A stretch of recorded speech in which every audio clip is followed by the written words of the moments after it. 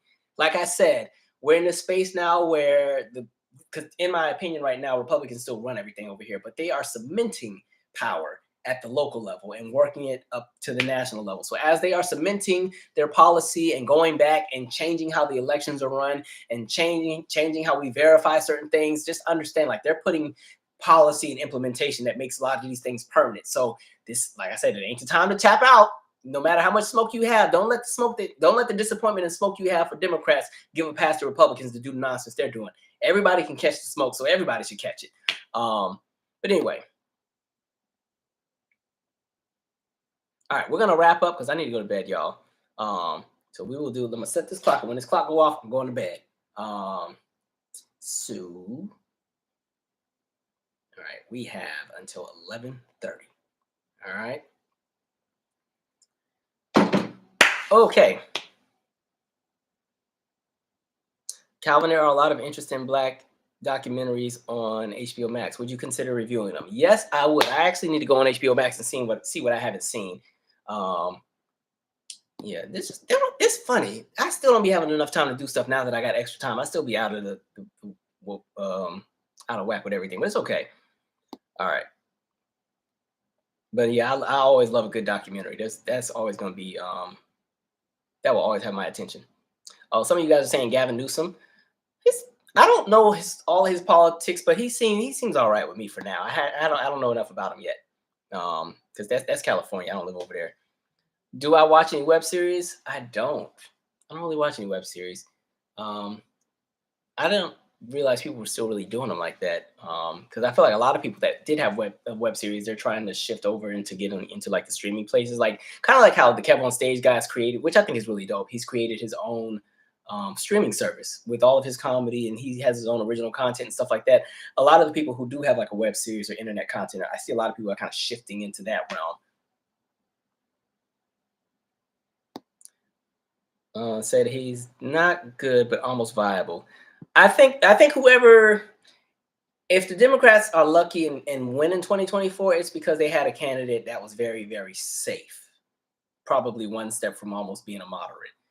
If Republicans get in office, actually, I feel like they can put anybody in there to people to vote for them. It don't even matter. There's no standard on that, and you put anybody up there.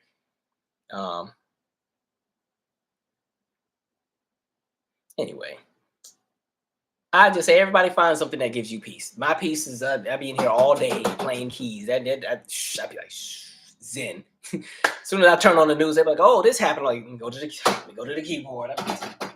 It's like, oh, country falling apart. Just wait. Man.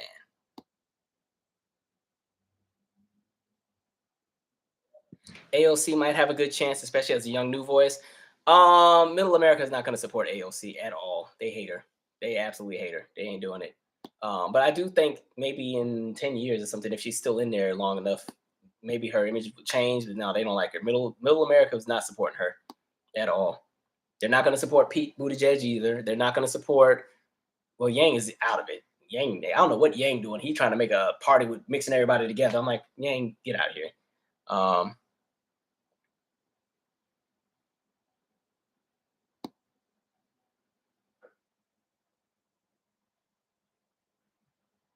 Wait, what happened? I'm repeating it because that's my business. The emoji should have been an indicator that I thought it was oh, y'all arguing about something else. Okay. That ain't even got nothing to do with me. Okay, I'm gonna let y'all keep fighting. All right. Yes, wavy though. Exactly. New fresh faces, please. Beto will work, or Beto. Beto needs to just go ahead and win in Texas. Texas, please get Cruz out of there. What y'all doing? If y'all sign up to have the Crusades over there for another 6 years, I will never say nothing again when something happened over there, because what y'all doing? Yeah, put Beto in there. Because My goodness. He's got anybody running. Come on, Texas. And it sucks though, because they, like I said, how I said they're cementing things locally. They are doing so much over there to make sure that Cruz is reelected in regards to like how they're handling the voting and cutting down on the precincts in areas that are heavily populated specifically by voters that tend to be Democratic or tend to be black. Like they are shutting all that down. But it's weird. Like people like Cruz, Graham, Jim Jordan, McConnell. It's like they put them back in office every freaking time. Every time. Oh yeah, Beto's running against Wheelchair Man. My bad. Cruz? Who's going? Cruz is what? He got 2 more years, right? Cruz has 2 more years because Cruz got back in 2018, so he goes 2024 is his reelection. Thank you for correcting that. Yeah. The man on wheels. I don't know how y'all letting him get away. He getting to do all of that. There's no way. The way I would have took the ramp from his house so he couldn't even go outside. And please don't take that as me trying to go after nobody. But some folks just deserve some smoke. Take the ramps from Abbott's house so he can't go outside no more because he is ruining everything for the people in Texas. That is one cruel little governor. And he ain't been ish ever since, he had his incident and then sued and got all that money, then got into office and changed the laws where people couldn't sue for the same thing he sued for. So remember how I said people will hoard the wealth? Prime example. That man got to go. Gotta go.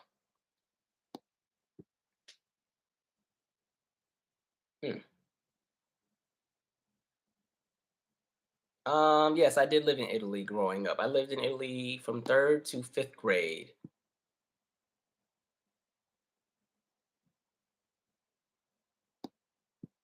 All right. Stacey Abrams. I don't know about Georgia. Good luck. Georgia's gonna be Georgia the same way Florida's gonna be Florida and Texas is gonna be Texas. Good luck.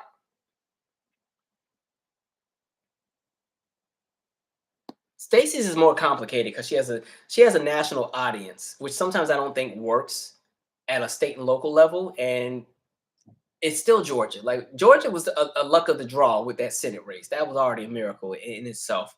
And even Herschel Walker sometimes is trending above Warnock every now and then as far as the polls. I'm like, y'all put Walker up in there. Oh, and I think it sucks because your 2 options. If you're somebody who's not a big fan of Stacey because you feel like maybe there's some things she could do better, it sucks because your only other option is Kemp. So, yeah, it sucks.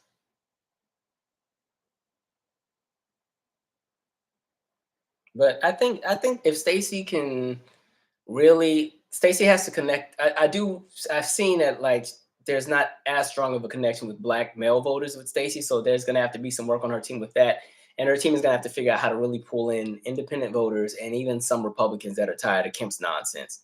But there's also a lot of people who are happy with what's happening in Georgia because remember, Georgia didn't really shut down during COVID, so they weren't really affected as far as their economy like some other places that shut down. It was just everybody died, but they kept their money. So it kind of depends on what the voters want. That's a tricky one. Georgia is up in the air. Anyway, my alarm went off. What kind of alarm is? You know what? That's how I know I'm tired because I set this thing at 11:30 a.m. What am I doing? Jesus. Thank God that wasn't my work alarm. I would have been sleeping in. All right, you guys. This has been fun. Always good, like every time we go live. I am planning another Zoom party because we haven't done one in like a year. So we'll do one.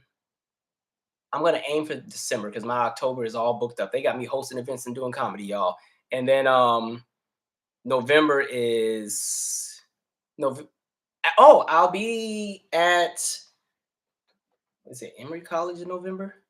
No, it's not Emory. Whatever the community college is that's connected to Emory, I'll be speaking there in November. And then I'm also in California the early November. So we'll figure it out. Anyway, this has been really fun. I appreciate all of your commentary and the engagement. This is what always makes the lives really fun because we can feed off of each other's energy. And y'all get my humor, so folks don't be getting super pissed off if I say something they don't like. So yeah, this has really been fun. I will catch up with you guys. I think I'm going to go ahead and upload an older podcast episode this week too. Somebody kept asking me to upload the choir director episode, so I might upload that this week too. Anyway, stay sane. The world is crazy. We know that, but do something to maintain your peace, please. Anyway, I'm out, and we will see you guys later. Good night, folks.